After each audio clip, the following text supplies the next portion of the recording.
High, আপনি কি চাকরি পরীক্ষায় সময়ের মধ্যে অঙ্ক শেষ করতে পারছেন না? অঙ্ক করতে কি অনেক সময় লাগছে? তবে আমি আমার ম্যাথ কোর্সের একটি এক্সাম্পল এখানে তুলে ধরছি। দেখো, একটি অঙ্ক 7 বছর আগে এ ও বি এর বয়সের অনুপাত ছিল 2:3 এবং 5 বছর পরে তাদের বয়সের অনুপাত হবে 8:11। তবে বি এর বর্তমান বয়স কত? অপশন কি কি দেওয়া আছে?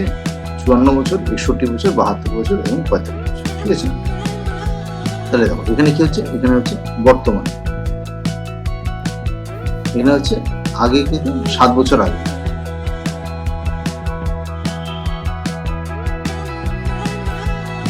এ, এখানে বি।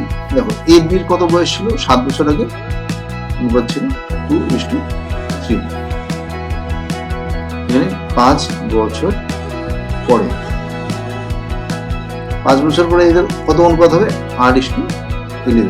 এবার অঙ্কটা কিভাবে করবো? এখানে আমি প্রথমে কি করবো? এখানে আমি 2 আর 3 এর ডিফারেন্স দেখব। 2 আর 3 এর ডিফারেন্স হচ্ছে 1, 8 আর 11 ডিফারেন্স হচ্ছে 3। তাহলে কি করবো? এই ডিফারেন্স দিয়ে একে গুণ করে দিই। এখানে এই 3 এর ডিফারেন্সটাকে দিয়ে একে গুণ করে দিলাম 3, আর এর ডিফারেন্স দুটোকে আমি সমান করবো। এখানে গুণ করবো 1। তাহলে এটা আমার কি দাঁড়াচ্ছে? এ আর বি, এখানে 6:9, আর এটা কত হচ্ছে? 8:11 হলো। এবার দেখো, এখান থেকে 9 থেকে 11 মানে কত হচ্ছে? 2 ইউনিট। 2 ইউনিট মানে কত? দেখো, এখান থেকে 5 থেকে এদিকে 5 বছর আর এদিকে হচ্ছে 7 বছর, তাহলে টোটাল কত বছর হচ্ছে? 12 বছর। তাহলে হচ্ছে 12 বছর। 1 ইউনিট কত হচ্ছে আমার? 1 ইউনিট, 1 ইউনিট সমান 12/2 মানে 6 বছর। তাহলে বর্তমানে এর বয়স কত হচ্ছে? তাহলে বর্তমানে এর বয়স হচ্ছে 5 বছর পরে যা বয়স হবে তার থেকে 5 কম।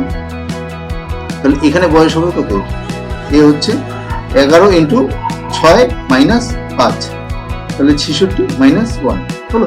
তাহলে এখানে ওর বয়স হচ্ছে কত? 61 বছর। এখানে ওর বয়স দাঁড়াচ্ছে 61 বছর হলো। এরকমই 17টি চ্যাপ্টারে 115টি অঙ্ক একটি ভিডিও কোর্স আমি নিয়ে এসেছি। কোর্সের প্রাইস হলো 499 এবং কোর্সটি আমার ওয়েবসাইট www.revivemath.com অথবা ডেসক্রিপশন লিঙ্কে আপনি পেয়ে যাবেন।